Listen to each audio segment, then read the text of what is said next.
Meron akong kwento. Ano yan? Halina't pakinggan ninyo ako.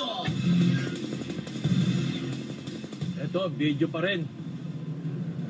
Umaapaw sa social media ang mga Napoles jokes at mga memes. MMS, o Hermes. O yung patotsyadang likha ng Photoshop sa nakakulong ngayong si Janet Napoles na binabansagang pork barrel queen. Ang pinagpipiestahan ngayong internet sensation, tampok sa mga kwento ni Mark Logan. Samut-sari pa rin mga memes naglalabasan sa net tungkol kay Napoles. Bukod sa kasama na daw si Napoles sa 1530 nating deduction sa payslip, 10 bilyong pisong bill, inilabas na rin ng Republika ng pork barrel. True enough, nailipat na ito sa Santo Domingo. Naisahan daw siya kasi akala niya simbahan ito sa Quezon Avenue. Bantay sarado ang pasilidad. Baka daw kasi may tangkang bombahin ito ng LPG. Malit yun pa ang detainee. Mahilig pala sa antikang reyna ng pork barrel. Kaya ito, antigo ang setup ng kanyang 2 wheels. Alam niyo na, just in case, issue ang wheelchair dahil sa father and mother of wheelchair saga na kilala nyo. Para kay Napoles, LV ang brand, no less. Pero hindi pala ito Louis Vuitton. Na-pirated si Napoles, LV, Lou Veloso. Kala ko walang laptop, pero bakit account ni JLN Sandamakmak? Ilan sa mga tweets kunwari ng pork barrel queen. Ay, nasa TV na naman ang mukha ko maganda.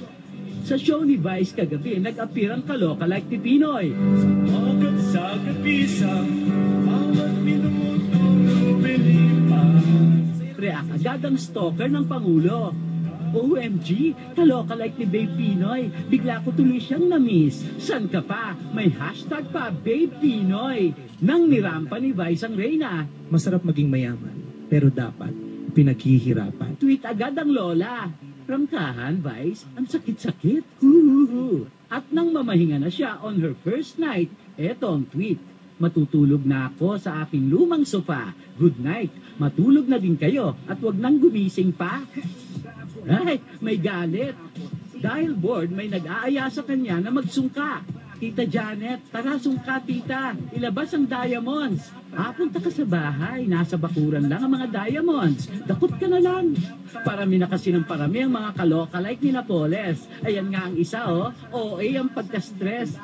Parang pinulikat ang face. Ops, kiri ops. Kung gusto nyo ng fan sign, aba, pumila kayo. Mark Logan.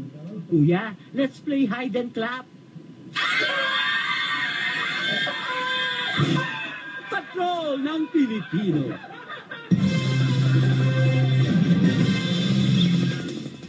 Ano? At tinatawanan lang natin yan. Yan po Pero ang mga... sabi nga nung kapitbahay namin, kabayan, nakakaumay na. Pero sabi niya, hindi bale kaming maumay, basta may kahihinat na. Dahil napakahaba na, no? Oo, kasi wala pang nangyayari pa eh. Wala pa talagang Wala mga pa, kaso. lumalabas